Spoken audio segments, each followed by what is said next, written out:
사무엘상 7장 9절부터 12절입니다. 우리 한번 다 같이 합독하겠습니다. 시작.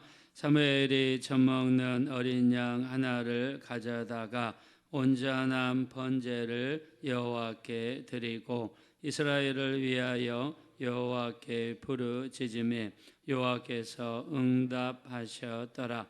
사무엘이 번제를 드릴 때에 블레셋 사람이 이스라엘과 싸우려고 가까이 오매 그날에 여호와께서 블레셋 사람에게 큰 우레를 발하여 그들을 어지럽게 하시니 그들이 이스라엘 앞에 패한지라. 이스라엘 사람들이 미스바에서 나가서 블레셋 사람들을 추격하여 벳갈 아래에 이르기까지 쳤더라. 사무엘이 돌을 취하여 미스바와 센 사이에 세워 이르되 여호와께서 여기까지 우리를 도우셨다 하고 그 이름을 에베네셀이라 하니라. 아멘. 어저께는 우리가 하나님의 법궤가 다곤 신전에 있으면서 그것이 처음에는 아스돗, 그 다음에 가드 지방, 그 다음에 에그론 지방, 여기를 지나면서 수많은 독한 총기가 발하여서 많은 사람들이 죽었습니다. 여기에 두려움을 느꼈던 블레셋 사람들이 이 법궤를 이제 이스라엘로 보내기로 작정을 합니다. 이스라엘로 보낼 때 어떻게 다시 하나님께로 보낼까 하면서 그들이 취하였던 제사 방법이 뭐라고 그랬습니까? 바로 속건제라고 말씀을 드렸습니다. 이스라엘에는 5가지 제사가 있죠. 번제, 소제, 하목제, 속건제, 속죄제가 있습니다. 번제는 하나님 앞에 자기 죄를 고백하면서 하나님과의 온전한 관계를 회복하고 또 하나님 앞에 온전한 헌신된 모습을 보이기 위해서 번제를 드립니다. 그래서 실제로 구약시대 때 성막에서 이루어지는 예배가 2번 있었습니다. 한 번은 아침에, 한 번은 저녁에. 그래서 아침에 드리는 예배를 우리로 치면 새벽 예배라고 할 수 있고요. 저녁에 드리는 예배를 가정 예배라고 할 수 있습니다. 우리가 주변에서 복 받은 사람들, 나는 이렇게 복을 받았습니다. 간증하신 분들 보면 한 가지가 확실합니다. 그게 뭐냐면 예배입니다. 예배가 확실한 걸 볼 수 있어요. 예배 시간이 되면 철저하게 구별해서 하나님께 드린다는 것이죠. 우리가 이 새벽형 인간으로 유명한 문봉주 장로님이 있습니다. 오누리 교회 장로님이죠. 이분은 새벽 예배를 어떻게 드리냐면 비행기를 타고 가다가 자기 교회에서 새벽 예배 드리는 시간이면 성경책을 들고 화장실에 가서 거기서 찬양하고 예배를 드린다고 합니다. 요즘으로 치면 우리가 요즘에는 유튜브로 저희 교회에도 멀리 사시는 분들이 계셔서 유튜브로 들으시는 분들이 계신데요. 지금 같으면 유튜브 켜놓고 인터넷만 연결되면 유튜브 틀어놓고 같이 예배 드릴 수 있는 것처럼 그렇게 철저하게 예배를 드렸다고 합니다. 우리가 백만불 장학금 자녀를 둔 그 황 사모님에 대한 이야기도 우리 들으셨죠. 이분도 남편이 도망가고 그리고 그 자식들을 데리고 딸 2명, 아들 하나를 데리고 어떻게 살아야 될지 캄캄할 때 철저하게 드렸던 예배가 뭐였습니까? 가정 예배라고 그러잖아요. 저녁에 집에 돌아와서 철저하게 시간을 구별하고 장소를 구분해서 그 시간만큼은 하나님 앞에 시간을 드리면서 예배했다고 하지 않습니까? 그래서 우리가 드리는 예배는요, 하나님께서 그 예배를 통해서 부어주시는 축복이 반드시 우리에게 나타나게 될 줄로 믿습니다. 우리가 조금 있으면 이제 추수감사절이 돌아오죠. 우리나라는 11월 셋째 주일날이 우리나라 추수감사주일이고요. 미국은 목요일이 이렇게 추수감사절이죠. 근데 미국 사람들은요, 어떻게 했습니까? 미국에 완전히 정착하기 전에 그날이 토요일이었죠. 그래서 주의를 지키기 위해서 그 오랫동안 항해를 하면서 지치고 힘들었지만 도착한 날이 토요일이에요. 그래서 차라리 주의를 지키기 위해서 하루를 더 연장해서 주의를 배에서 드리면서 철저하게 하나님 앞에 주일 예배를 드렸습니다.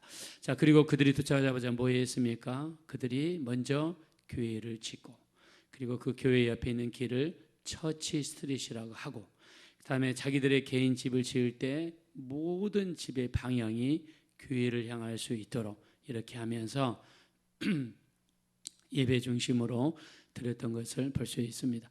자, 그래서 우리 이 번제라는 것은 아침에 한 번, 저녁에 한 번 이렇게 드리죠.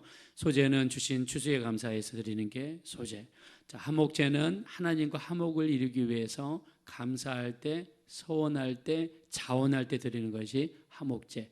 자, 속건제는 남에게 재산상의 피해를 줬을 때 5분의 1을 더하여 배상하는 것이 속건제. 하나님 앞에 내 죄를 내려놓고 철저하게 회개하면서 드리는 것이 바로 속죄제입니다. 자, 어저께 이런 이야기를 나눴고요. 오늘은요, 이제 드디어 이 사무엘상 7장에 이르러서 사무엘이 등장하기 시작합니다. 자, 사무엘이 어떤 삶을 살았습니까? 자기 엄마는 한나죠. 엄마는 아기를 낳을 수 없는 그런 분입니다. 자, 근데 아기를 낳기 위해서 하나님 실로라는 곳에 가가지고 하나님 앞에 기도하죠. 오랫동안 기도합니다. 그리고 소리가 나지 않을 정도로 기도하죠. 이렇게 해서 얻은 아들이 사무엘입니다. 자, 사무엘이 엄마랑 얼마나 살았습니까? 젖을 뗄 때까지만 데리고 있겠습니다 라고 이야기하죠. 자, 그리고 젖을 뗄 때가 되니까 사무엘을 실로라는 곳에 갖다 주죠. 자, 실로에는 엘리 제사장이 있고, 그리고 홈리와 비느하스가 제사장으로 있습니다. 자, 우리가 사무엘 입장에서 한번 보겠습니다. 자, 젖을 떼서 이 실로라고 하는 성막으로 갔습니다. 자, 그러면 엄마와 아버지랑 살았던 기간보다는 엘리 제사장과 홈리 비느하스랑 살았던 기간이 더 긴 거예요. 홈리와 비느하스는 어떻게 보면 형제처럼 자랐습니다. 그래서 자기 집이 엄마 아빠의 집이라기보다는 차라리 실로에 있는 하나님의 성막이 더 자기 집 같고, 엘리 제사장이 아버지 같고, 홈리와 비느하스가 형제처럼 자랐단 말입니다. 자, 근데 이렇게 성장하면서 어느 날 갑자기 블레셋과 전쟁이 일어났어요. 홈리와 비느하스 형들을 보니까 벗개를 가지고 전쟁터에 나갔는데 벗개를 빼앗겠다는 충격적인 이야기를 듣게 됩니다. 그리고 홈리 비느하스가 죽었어요. 형제처럼 자랐던 형제들이 홈리 비느하스가 죽었어요. 그리고 그 이야기를 들은 엘리 제사장이 어떻게 했습니까? 의자 앉아 있다가 목이 부러져서 죽는 것을 봤습니다. 자, 그리고 형수님 되는 비느하스의 형수님이 어떻게 했습니까? 아기를 낳다가 죽었어요.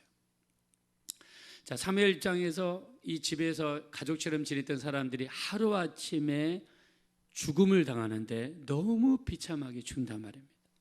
형제들은 전사하고, 아버지처럼 여겼던 엘리 제사장은 목이 꺾어져서 죽고, 형수님은 아기를 낳다가 죽었어요. 자, 사무엘 입장에서는 아마 굉장히 두려웠을 거예요. 그리고 전쟁에서 대패를 했는데 3만 4천 명의 이스라엘 장정들이 죽었습니다. 자, 사람이 어떤 큰 사건이 일어나거나 어떤 큰 충격이 발생했을 때 그 후유증이 굉장히 큽니다. 그것이 큰 두려움이 되고 무서움이 되죠. 자, 사무엘 입장에서 이스라엘의 사사가 됐는데 이제 엘리 제사장도 없고 형제처럼 여겼던 홈리 비느하스도 없는 이 상태에서 혼자 독립을 해야 돼요. 그리고 이 많은 이스라엘 백성들을 영적으로 또 재판적으로 지도자로서 인도해야 됩니다. 자, 가장 먼저 택한 방법이 뭐냐면 이스라엘 백성들을 미스바에 모이게 만들었어요. 자, 그리고 무엇을 했느냐? 바로 오늘 읽었던 9절의 말씀이 나와 있습니다. 자, 우리 한번 9절 보겠습니다. 9절 다 같이 읽겠습니다. 시작. 사무엘이 젖먹는 어린 양 하나를 가져다가 온전한 번제를 여호와께 드리고 이스라엘을 위하여 여호와께 부르짖음에 여호와께서 응답하셨더라. 아멘. 자, 우리가 사무엘 1장부터 사무엘상 1장부터 읽었는데, 자, 이 7장 9절 말씀처럼 반가운 소식이 없습니다. 뭐라고 했습니까? 여호와께서 응답하셨더라. 여기서 축복하겠습니다. 여러분이 드리는 예배와 기도를 통해서 하나님이 여러분에게 응답 주시기를 예수 이름으로 축원합니다. 자, 하나님께서 응답하셨더라. 얼마나 감사한 말입니까? 우리 예배가 하나님께 상달됐답니다. 우리 기도가 하나님께 상달됐답니다. 그리고 하나님의 응답으로서 그 응답이 우리에게 주어졌다는 거예요. 자, 그러면 그 비결을 봅시다. 자, 번제는 번제인데 앞에 우리가 형용사가 있습니다. 번제는 번제인데 무슨 번제입니까? 온전한 번제. 온전한 번제. 자, 온전한 번제를 우리가 지금 버전으로 바꾸면은 영과 진리로 드리는 예배. 또 우리말로 바꾸면 예배, 성공하는 예배. 성공하는 예배. 하나님이 받으시는 예배. 자, 그래서 우리 요한복음 4장 23절에 예수님께서 말씀하셨죠. 하나님은 영이시니 예배하는 자가 영과 진리로 예배할지니라. 자, 하나님께서는 이렇게 예배하는 자를 어떻게 한다고 그랬습니까? 찾으신다 그랬습니다. 자, 하나님께서는 우리가 기도할 때, 말씀 읽을 때가 아니라 예배할 때 하나님이 찾으신다. 이 말은 무엇입니까? 예배를 통해서 우리를 축복하시겠다는 강력한 하나님의 의지의 표명이 되시는 줄로 믿습니다. 자, 우리가 아브라함을 보면 아브라함은요, 언제 복을 받았느냐? 예배를 통해서 복을 받습니다. 자, 아브라함이 드린 예배 말씀드렸습니다. 창세기 12장 6절 7절에 세겜 땅에서 예배, 12장 8절에 베델 땅에서의 예배, 13장 18절에 헤브론에서의 예배, 22장 12절에 모리아산에서 예배. 자, 근데 우리가 이 세겜 땅과 베델 땅에서 예배는요, 그냥 도착하니까 습관을 쫓아서 하나님의 주권을 인정하고 먼저 올려드리는 예배였는데, 헤브론 땅에서의 예배와 모리아산에서의 예배는 아주 어려운 예배였습니다. 자, 헤브론 땅에서의 예배는 어떨 때 일어났었습니까? 아브라함과 롯의 조카 롯의 이 일꾼들끼리 싸움이 일어나요. 계속 싸웁니다. 그래서 그 이유를 알아보니까는 물 때문에 싸우고 양 치는 것 때문에 싸워요. 좁은 공간, 한정된 공간에서 있으면서 계속 싸우는 거예요. 아브라함이 하나님의 말씀을 되새겨보죠. 하나님께서 창세기 12장 1절 이하에 뭐라고 했습니까? 네 본토, 고향, 아비, 친척을 떠나라고 했는데 계속해서 친척인 롯을 데리고 다녔던 것이죠. 그때서 아브라함이 깨닫게 됩니다. 그래서 롯에게 제안을 하죠. 네가 좌하면 내가 우하겠고 네가 우하면 내가 좌하겠다. 이때 롯이 눈을 들어 소돔과 고모라 땅을 보니까 우리 13장이 뭐라고 표현했냐면 물된 동산 같고 여호와의 동산 같고 애굽과도 같더라 그랬습니다. 여러분, 하나님의 동산 같다 그러면 에덴 동산을 이야기하는데 이 땅이 좋다는 것을 표현할 수 있는 가장 좋은 단어 아닌가요? 그 다음에 여러분 애굽을 보십시오. 자, 애굽은 애굽 전체를 가로질러 흐르는 강이 있는데 그 강이 나일강입니다. 나일강의 길이가 한번 검색을 해보니까 6,650km예요. 6,650km면 어마어마합니다.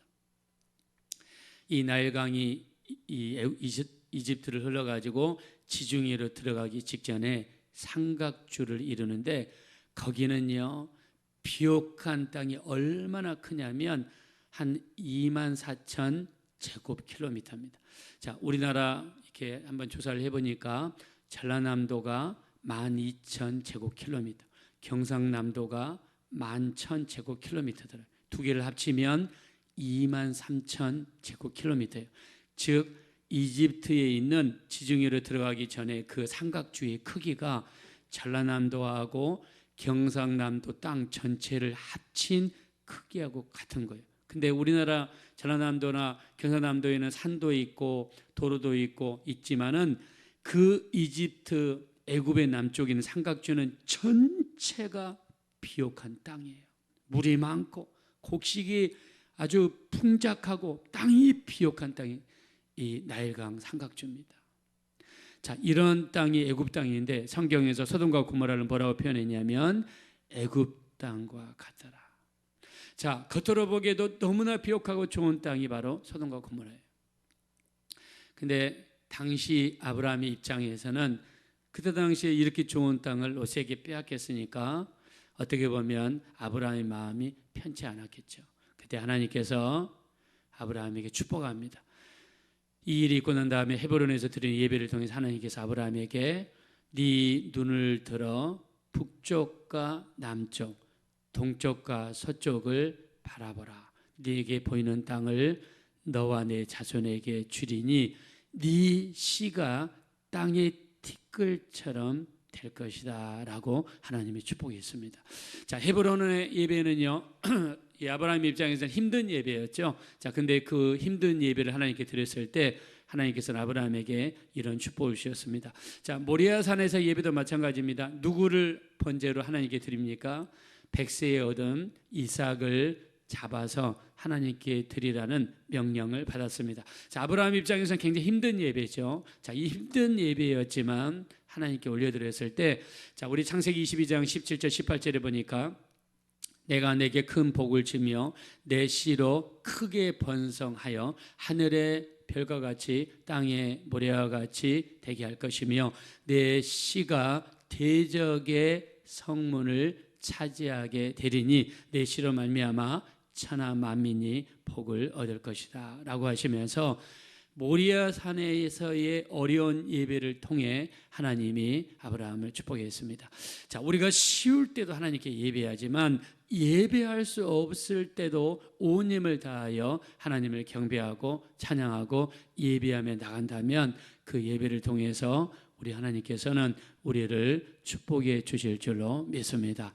자, 사무엘 1장에서 힘들고 어려운 상황에 있을 때 택한 방법은 첫 번째 예배입니다. 오늘 성경에서 온전한 번제를 하나님께 올려드렸어요. 즉 마음을 다하고 정성을 다하고 뜻을 다하고 힘을 다하여 온전한 번제를 올려드리고 그리고 나서 하나님께 부르짖었을 때 하나님이 응답하셨는데, 자, 이스라엘 백성들이 미스바에 모였다는 이야기를 듣고 블레셋 사람들은 전쟁을 준비하는 것으로 오해를 합니다. 자, 그리고 군대를 이끌고 미스바를 쳐들어옵니다. 자, 근데 온전한 예배와 부르짖음이 있고 난 다음에 어떤 역사가 이루어집니까? 자, 우리 한번 보겠습니다. 우리 10절을 한번 보겠습니다. 10절 다 같이 읽읍시다. 시작. 사무엘이 번제를 드릴 때에 블레셋 사람이 이스라엘과 싸우려고 가까이 오매 그날에 여호와께서 블레셋 사람에게 큰 우레를 발하여 그들을 어지럽게 하시니 그들이 이스라엘 앞에 패한지라. 아멘. 자, 이 온전한 예배와 기도가 있은 다음에 뭐가 일어났느냐? 하늘에서 큰 우레가 쏟아져 가지고 그게 블레셋 진영에 쏟아져서 전쟁을 이기는 놀라운 역사가 나타났습니다. 자, 하나님께서 늘 하시는 말씀이 있죠. 전쟁은 누구에게 속한 것입니까? 하나님께 속한 것입니다. 자, 하나님을 감동시키고 하나님으로 하여금 일하시게 하는 방법은 온전한 예배와 기도밖에 없는 줄로 믿습니다. 자, 우리 삶 속에서도 힘들고 어려운 일이 있을 때 우리가 택할 수 있는 방법은 온전한 예배와 기도로 돌아가는 것입니다. 하나님 마음에 합한 예배, 하나님 마음에 합한 기도는 하나님께서 하늘 문을 여셔서 큰 우리를 바라시는 하나님의 역사를 이루어 주셨습니다. 자, 이런 제2의 에베네셀 같은 이런 역사가 여러분의 삶 가운데도 나타나셔서 먼저 온전한 예배를 통해 하나님을 기쁘시게 해드리고 그 가운데 기도를 통해 놀라운 응답이 나타나서 우리를 통해서 도우시는 하나님의 역사가 여러분 삶 가운데 충만하게 나타나게 되시기를 예수님의 이름으로 축원합니다. 이 시간 기도하실 때 참으로 우리 일평생을 통해 먼저 온전한 예배, 온전한 기도가 우리 가운데 이루어지게 도와주시고, 그로 말미암아 하나님의 돕는, 하나님의 은혜가, 하나님의 돕는 역사가 우리 삶 가운데 충만하게 나타나게 도와주십시오. 우리 합심으로 간절히 기도하겠습니다. 돌아오시고 잡으라시 하나님, 우리 하나님 감사합니다. 우리 하나님 사무엘 입장에서는 힘들고 어려웠습니다. 가족처럼 살았던 수많은 사람들이 죽고 또 무엇을 해야 될지, 어떻게 해야 될지 알지 못하는 때에 사무엘이 택했던 방법은 예배와 기도였습니다. 하나님께서 이 미스바에서의 예배와 기도를 통해 우리 하나님께서 응답하셨다고 했습니다. 우리도 우리의 삶을 축복하여 주십시오. 우리의 삶을 통하여 한 가지 확신한 것은 온전한 예배로 하나님께 나아가게 도와주십시오. 온전한 예배와 기도를 통해서 하나님을 기쁘시게 하게 도와주십시오. 하늘의 하나님께서 이스라엘 백성들을 하늘의 큰 우레를 바라여서 우리 하나님이 도와주셨던 것처럼 우리 하나님이 붙드시고 인도하여 주셔서 우리 하나님의 역사로 응답하시고 우리 하나님의 도우심으로 역사하여 주시고 하나님의 인도하심이 차고 넘칠 수 있도록 우리 하나님 인도하여 주시옵소서.